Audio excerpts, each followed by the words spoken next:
राधे राधे। जय श्री कृष्णा। आज मैं श्री रामचरितमानस को स्टार्ट करने जा रहा हूँ। मैं जो श्री तुलसीदास द्वारा लिखी गई है।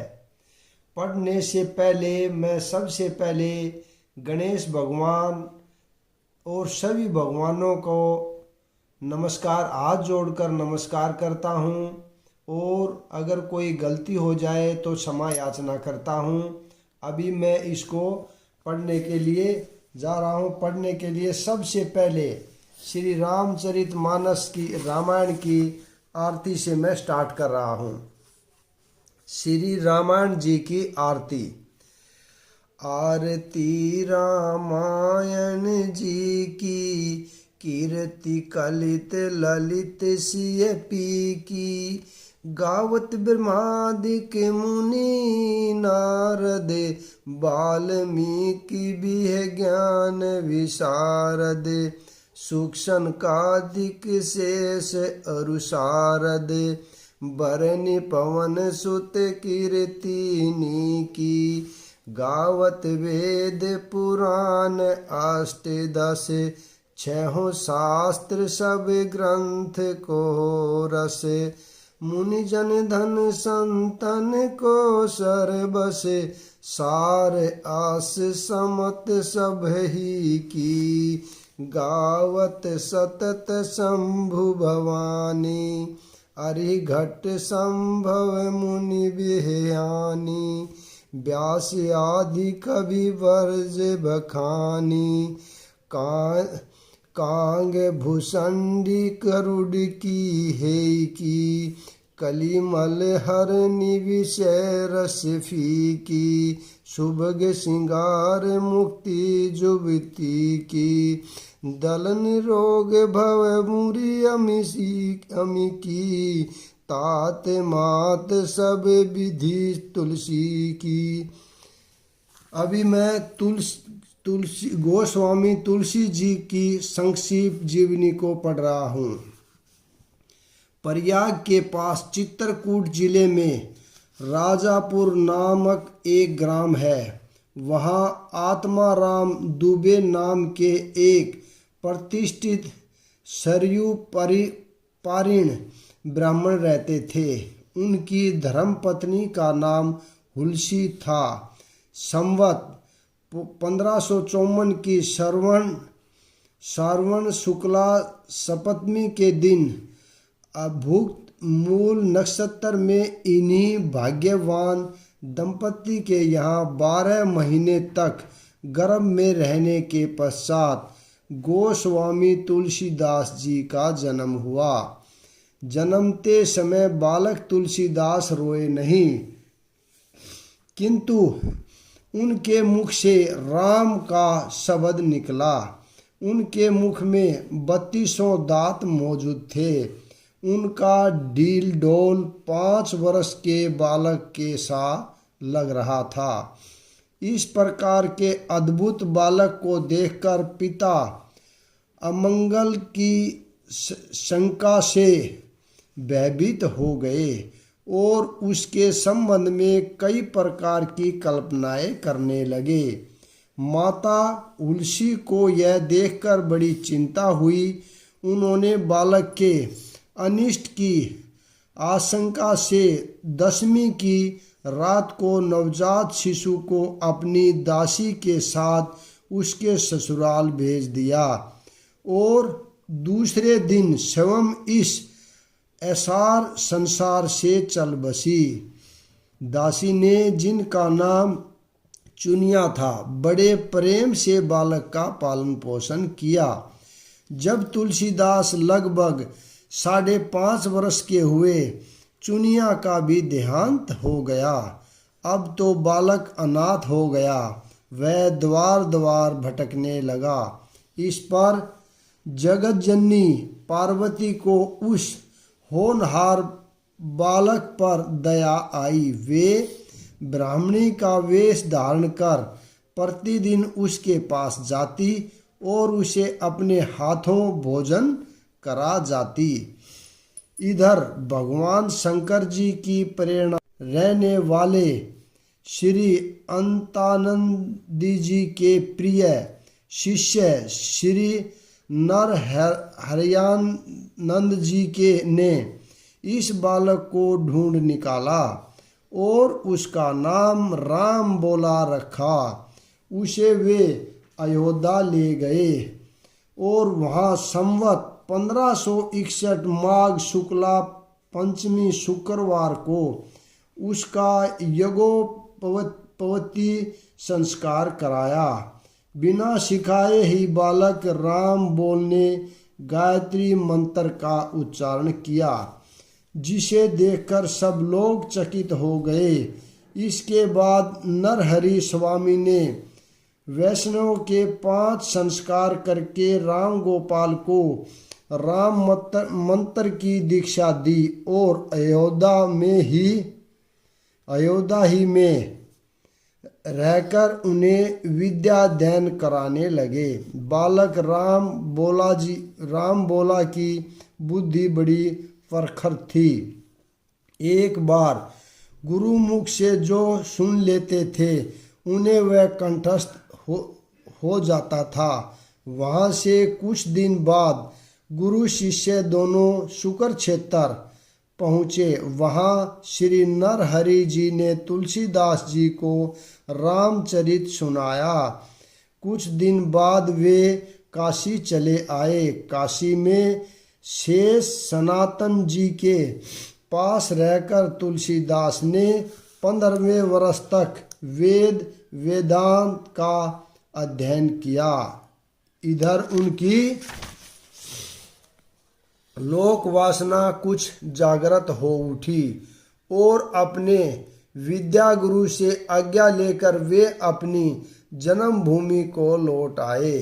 वहां आकर उन्होंने देखा कि उनका परिवार सब नष्ट हो चुका है। उन्होंने विधि पूर्वक अपने पिता आदि का श्राद्ध किया और वहीं रहकर लोगों को भगवान राम की कथा सुनाने लगे।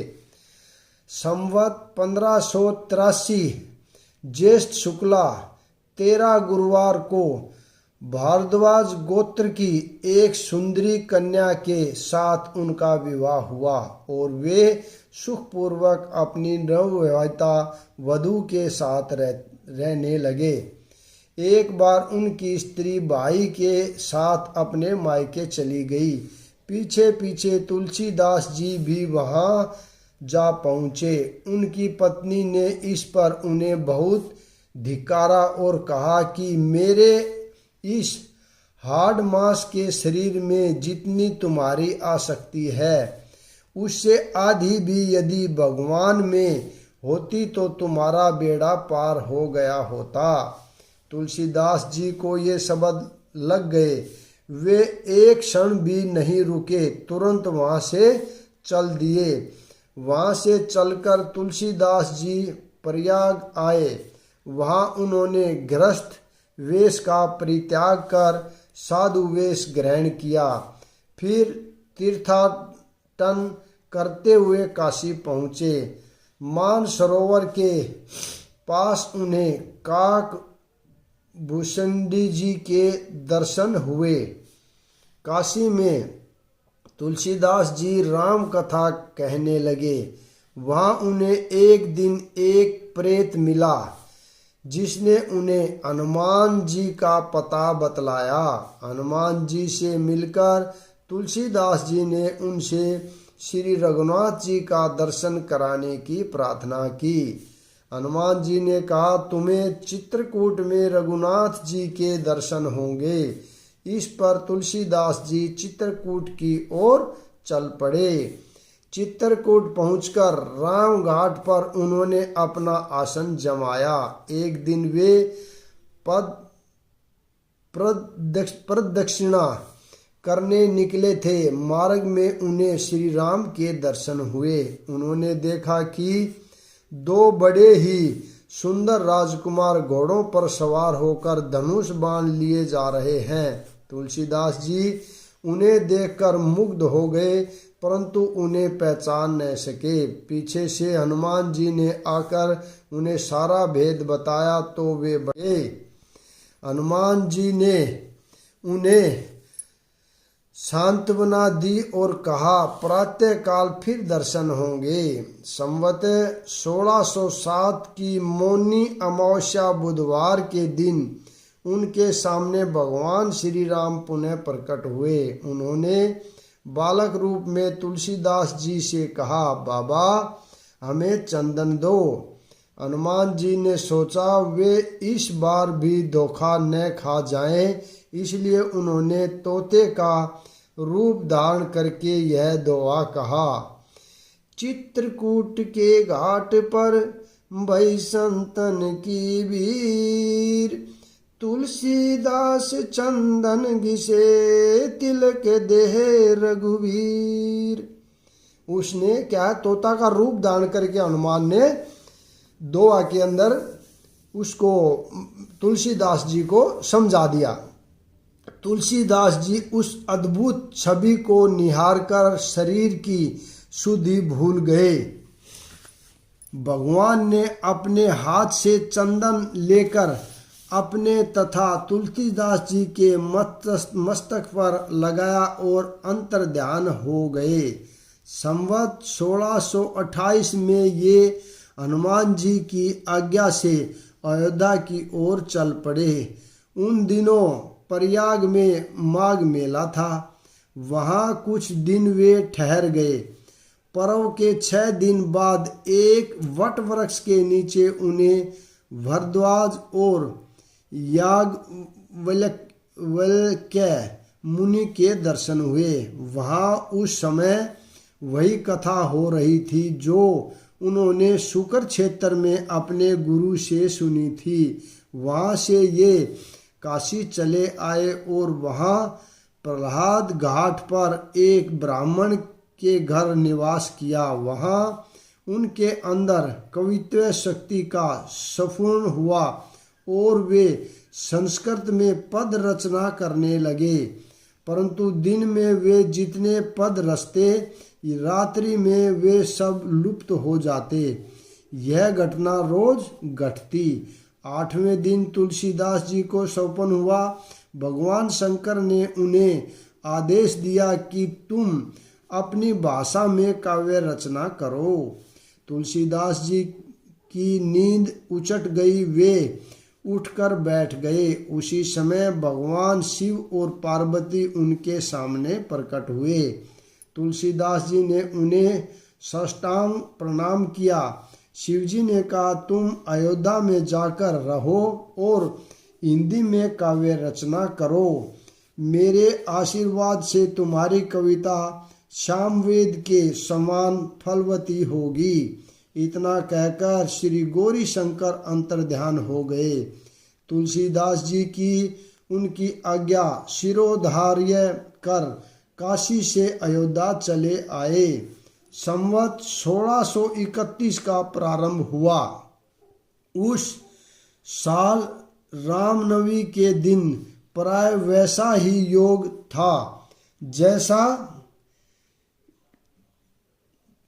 त्रेता युग में राम जन्म के दिन था। उस दिन प्रातः काल तुलसीदास जी ने श्री रामचरितमानस की रचना प्रारंभ की। 2 वर्ष 7 महीने 26 दिन में ग्रंथ की समाप्ति हुई। संवत 1633 के मार्गशीर्ष शुक्ल पक्ष में राम विवाह के दिन 7 कांड पूर्ण हो गए। इसके बाद भगवान की आज्ञा से तुलसीदास जी काशी चले आए। वहाँ उन्होंने भगवान विश्वनाथ और माता अन्नपूर्णा को श्री रामचरितमानस सुनाया। रात को पुस्तक श्री विश्वनाथ जी के मंदिर में रख दी गई। सवेरे जब पट खोला गया तो उस पर लिखा गया पाया गया, सत्यम शिवम सुंदरम, और नीचे भगवान शंकर की सही थी। उस समय उपस्थित लोगों ने सत्यम शिवम सुंदरम की आवाज भी कानों से सुनी। इधर पंडितों ने जब यह बात सुनी तो उनके मन में ईर्ष्या उत्पन्न हो गई। तुलसीदास जी की निंदा करने लगे और उस पुस्तक को भी नष्ट कर देने का प्रयत्न करने लगे। उन्होंने पुस्तक चुराने के लिए 2 चोर भेजे। चोरों ने जाकर देखा कि तुलसीदास जी की कुटी के आसपास 2 वीर धनुष बाण लिए पहरा दे रहे हैं। वे बड़े ही सुंदर श्याम और गौर वर्ण के थे। उनके दर्शन से चोरों की बुद्धि शुद्ध हो गई। उन्होंने उसी समय से चोरी करना छोड़ दिया और भजन में लग गए। तुलसीदास जी ने अपने लिए भगवान को कष्ट हुआ जान कुटी का सारा सामान लूटा दिया। पुस्तक अपने मित्र टोडरमल के यहाँ रख दी। इसके बाद उन्होंने एक दूसरी प्रति लिखी। उसी के आधार पर दूसरी प्रतिलिपियां तैयार की जाने लगी।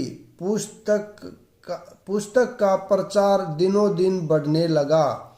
इधर पंडितों ने और कोई उपाय न देख श्री मधुसूदन सरस्वती जी को उस पुस्तक को देखने की प्रेरणा की। श्री मधुसूदन सरस्वती जी ने उसे देखकर बड़ी प्रसन्नता प्रकट की और उस पर यह सहमति लिख दी। आनंद कानने हास्य में जड़ मस्त तुलसी तरुण कविता मजरी भांति राम भरम भूषिता। इसको थोड़ा संस्कृत पढ़ने को मेरे को दिक्कत आती है। इस काशी रूपी, इसका सरलार्थ ये होता है, इस काशी रूपी आनंद वन में तुलसीदास चलता फिरता तुलसी का पौधा है। उसकी कविता रूपी मजरी बड़ी ही सुंदर है, जिस पर श्री राम रूपी भंवरा सदा मंडराया करता है। पंडितों को इस पर भी संतोष नहीं हुआ। तब पुस्तक की परीक्षा का एक उपाय और सोचा गया। भगवान विश्वनाथ के सामने सबसे ऊपर वेद, उनके नीचे शास्त्र, शास्त्रों के नीचे पुराण और सबके नीचे रामचरितमानस रख दिया गया। मंदिर बंद कर दिया गया। प्रातःकाल जब मंदिर खोला गया तो लोगों ने देखा कि श्री रामचरितमानस वेदों के ऊपर रखा हुआ है। अब तो पंडित लोग बड़े लज्जित हुए। उन्होंने तुलसीदास जी से क्षमा मांगी और भक्ति से उनका चरणोदक लिया। तुलसीदास जी अब अस्सी घाट पर रहने लगे। रात को एक दिन कलयुग मूर्त रूप धारण कर उनके पास आया और उन्हें त्रास करने देने लगा। गोस्वामी जी ने हनुमान जी का ध्यान किया। हनुमान जी ने उन्हें विनय के पद रचने को कहा। इस पर गोस्वामी जी ने विनय पत्रिका लिखी और भगवान के चरणों में उसे समर्पित कर दी। श्री राम ने उस पर अपने हस्ताक्षर कर दिए और तुलसीदास जी को निर्भय कर दिया। संवत 1680 सावन कृष्ण तृतीया शनिवार को अस्सी घाट पर गोस्वामी जी ने राम राम कहते हुए अपना शरीर परित्याग किया।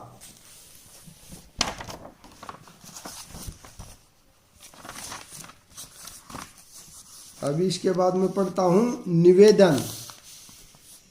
श्री रामचरितमानस का स्थान हिंदी साहित्य में ही नहीं जगत के साहित्य में निराला है। इसके जोड़ का ऐसा ही सर्वांग सुंदर उत्तम काव्य के लक्षणों से युक्त साहित्य के सभी रसों का आस्वादन कराने वाला काव्य कला की दृष्टि से भी सर्वोच्च कोटि का तथा आदर्श गृहस्थ जीवन आदर्श, राजधर्म आदर्श, पारिवारिक जीवन आदर्श, पतिव्रत धर्म आदर्श, भ्रातृधर्म के साथ साथ सर्वोच्च भक्ति, ज्ञान, त्याग, वैराग्य तथा सदाचार की शिक्षा देने वाला, स्त्री, पुरुष, बालक, वृद्ध और युवा सबके लिए समान उपयोगी एवं सर्वप्रिय सवगुण साकार भगवान की आदर्श मानव लीला तथा उनके गुरु प्रभाव, रहस्य तथा प्रेम के गहन तत्व को अत्यंत सरल, रोचक एवं ओजस्वी शब्दों में व्यक्त करने वाला कोई दूसरा ग्रंथ हिंदी में भाषा में नहीं, कदाचित संसार की किसी भाषा में आज तक नहीं लिखा गया। यही कारण है कि जितने चाव से गरीब, अमीर, शिक्षित, अशिक्षित, गृहस्थ, सन्यासी, स्त्री, पुरुष, बालक, वृद्ध सभी श्रेणी के लोग इस ग्रंथ रत्न को पढ़ते हैं, उतने चाव से और किसी ग्रंथ को नहीं पढ़ते तथा भक्ति, ज्ञान, नीति, सदाचार का जितना प्रचार जनता में इस ग्रंथ से हुआ है उतना कदाचित और किसी ग्रंथ से नहीं हुआ। जिस ग्रंथ का जगत में इतना मान हो उसके अनेकों संस्कारों का छपना तथा उस पर अनेकों टीकाओं का लिखा जाना स्वाभाविक ही है। इस नियम के अनुसार श्री रामचरितमानस के भी आज तक सैकड़ों संस्करण छप चुके हैं। इस पर सैकड़ों ही टीकाएं लिखी जा चुकी हैं। हमारे गीता पुस्तकालय में रामायण संबंधी सैकड़ों ग्रंथ भिन्न भिन्न भाषाओं के आ चुके हैं। अब तक अनुमानत इसकी लाखों प्रतियां छप चुकी होंगी। आए दिन इसका एक न एक नया संस्करण देखने को मिलता है और उसमें अन्य संस्करणों की उपेक्षा कोई न कोई विशेषता अवश्य रहती है। इसके पाठ के संबंध में भी रामायणी विद्वानों में बहुत मतभेद है। यहाँ तक कि कई सतलों में तो प्रत्येक चौपाई में एक न एक पाठ भेद भिन्न भिन्न संस्करणों में मिलता है। जितने पाठ भेद इस ग्रंथ के मिलते हैं उतने कदाचित और किसी प्राचीन ग्रंथ के नहीं मिलते। इससे भी इसकी सर्वप्रिय लोकप्रियता सिद्ध होती है। इसके अतिरिक्त रामचरितमानस एक आशीर्वादात्मक ग्रंथ है।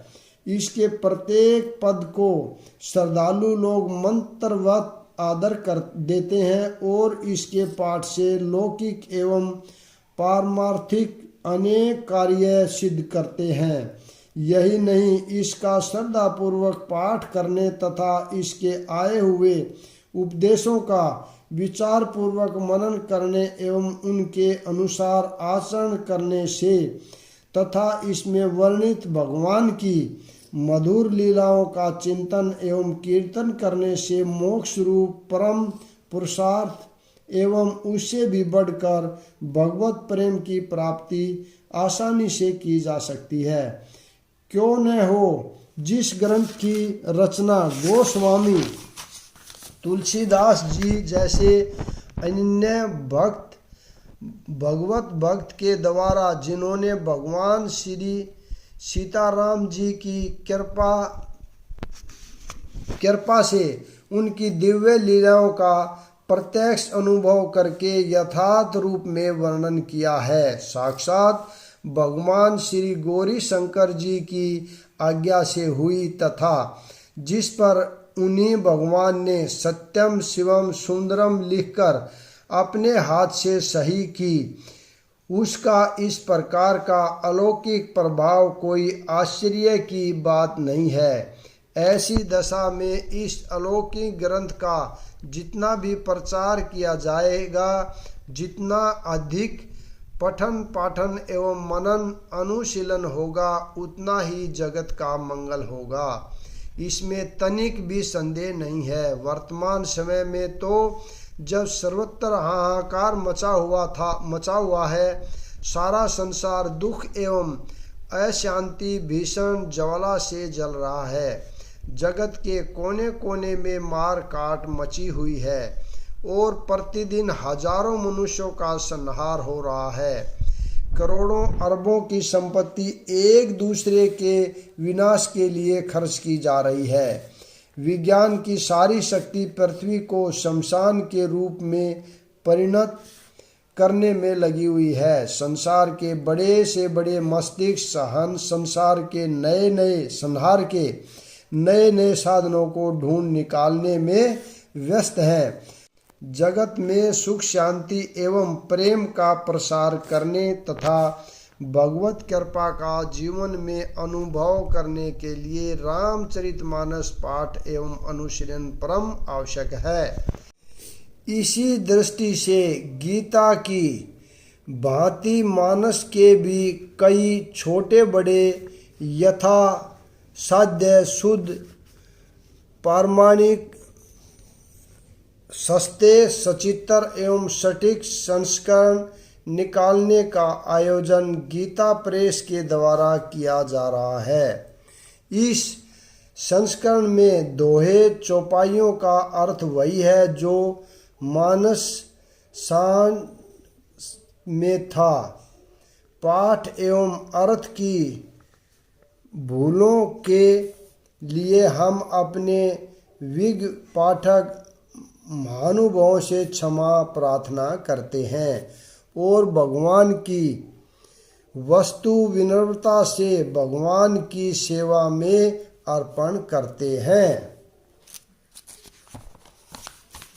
अभी आता है श्री हरि परायण विधि।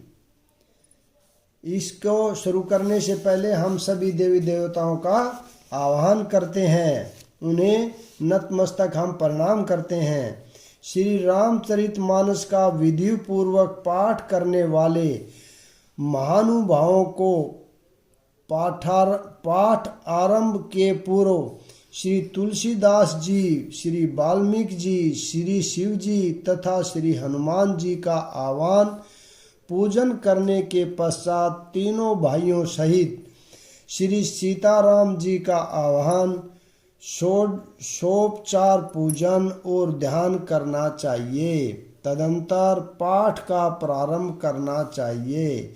सबके आह्वान पूजन और ध्यान के मंत्र क्रमशः नीचे लिखे जाते हैं। अथ वाहन मंत्र, ये संस्कृत पढ़ने में मुझे थोड़ी सी कठिनाई आएगी, तो उसके लिए मैं आपसे क्षमा याचना चाहता हूँ।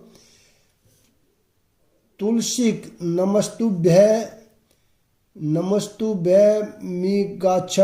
गच्छ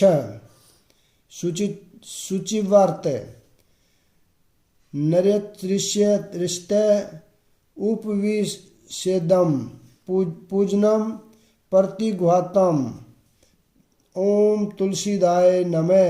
श्री वाल्मीकि नमस्तुभ्यं हागच्छम सुप्रद उत्तर पूर्वे यो मध्य तिष्ठ गृहस्व में अर्चनम। ओम वाल्मीकाय नमः। गौरीपते नमस्तुभ्य हा गच्छ महेश्वर पूर्व दक्षिण यो मध्य तिष्ठ पूजाम ग्रहण में। ओम गौरीपते नमः। श्री लक्ष्मण नमस्तुभ्य मी गच्छम सप्रिय याम भागे समातिष्ठ पूजनम संग्रहणम हान में। ओम श्री सतीपत्रिकाय लक्ष्मणाय नमः। श्री शत्रुघ्न नमस्तुभ्यं गच्छम सप्रिय पीठ पश्चिमे भागे पूजनम स्वीकुरुष्व में। ओम श्री पत्रिकाय शत्रुघ्नाय नमः। श्री भरत नमस्तुभ्य गच्छम सप्रिय पीठ कशतरे भागे तिष्ठ पूजा ग्राम में।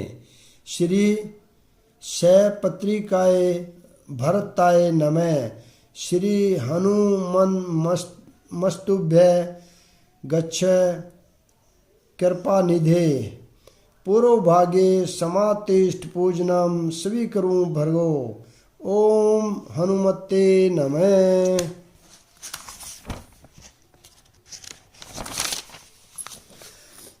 अथ प्रधान पूजा च कर्तव्या विधि पूर्वकम पुष्पांजलि गृहीत्वा तु ध्यानं कुर्यात्रस्य च रक्तांभो जदलाभिरामण्यं पीताम्बररालकन्तं श्यामांगद्विभुजं प्रसन्नवदनं श्रीसीताय शोभितं करुणामृतसागरं प्रियगणो भारदा दिभिभावितं वन्दे विष्णु शिवादिशे मनीष्यं भक्तेष्टिसिद्धितं पदम् आगच्छं जानकीनाथ जानक्यास्य राघव गृहाण मम पूजां च वायुपुत्रादिभिर्भूयते इत्याह्वानं स्तोत्रं रचितं राम दिव्यशतर्णशोभितम् आसनं हि मया दत्तं गृहं मणिचित्रन्तम्। ओम अस्य श्री मन्मान् रामायण श्री रामचरितस्य श्री शिवकाके वसुंडी याज्ञान वल्य गोस्वामी तुलसीदास जी ऋष्यस्य श्री सीतारामो देवता श्री राम नाम बीजम भवरो गहरी भक्ति शक्ति मम नियंत्रितासे सदी विगृतस्तया श्री सीताराम प्रीतिपूर्वक संकल्प मनोर्थी सिद्धार्थम पाठे विनियोगे।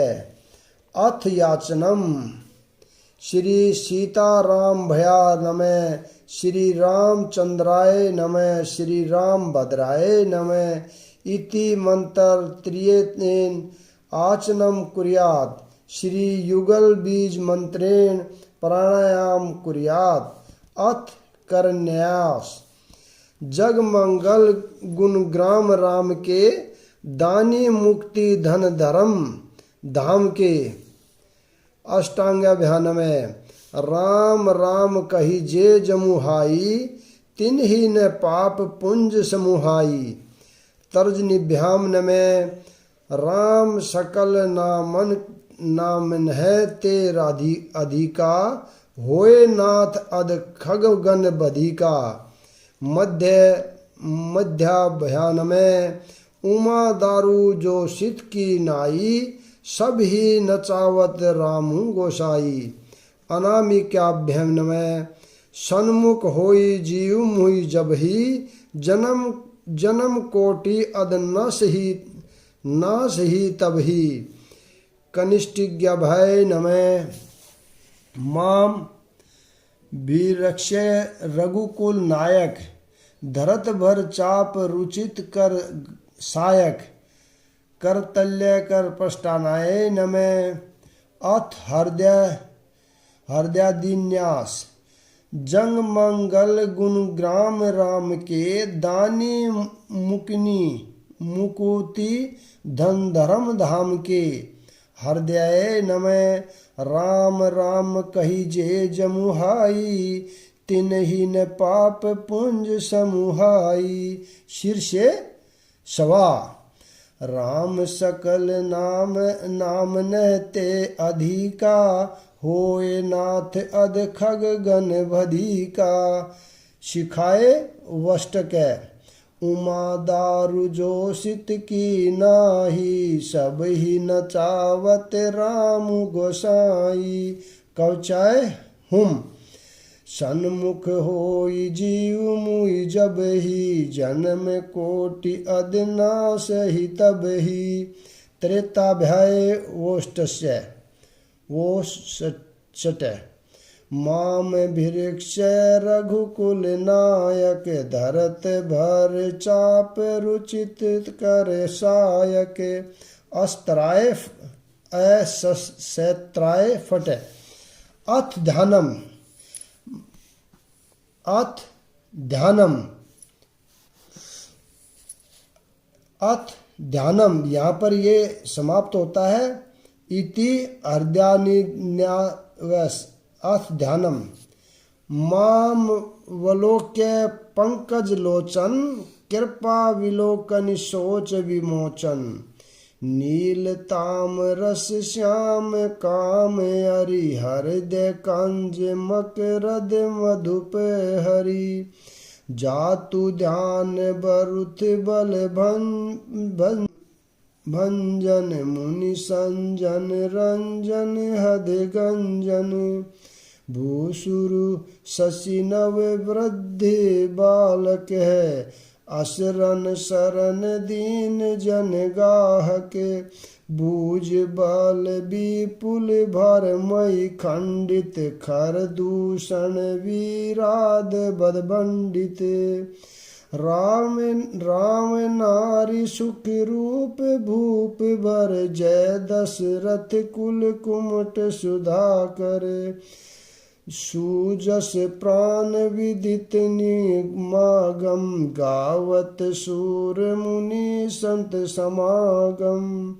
कारुणिक वैलिक मद खंडन, सब विधि कुशल कौशला मंडन। कलिमल मंथन नाम ममताहन, तुलसीदास प्रभु पाहि प्रणत जन। इति ध्यानम। मैंने ये पूरा अभी यहाँ पर मैं विराम देता हूँ। कल से मैं मास पारायण से पढ़ना शुरू करूँगा। राधे राधे, जय श्री कृष्ण।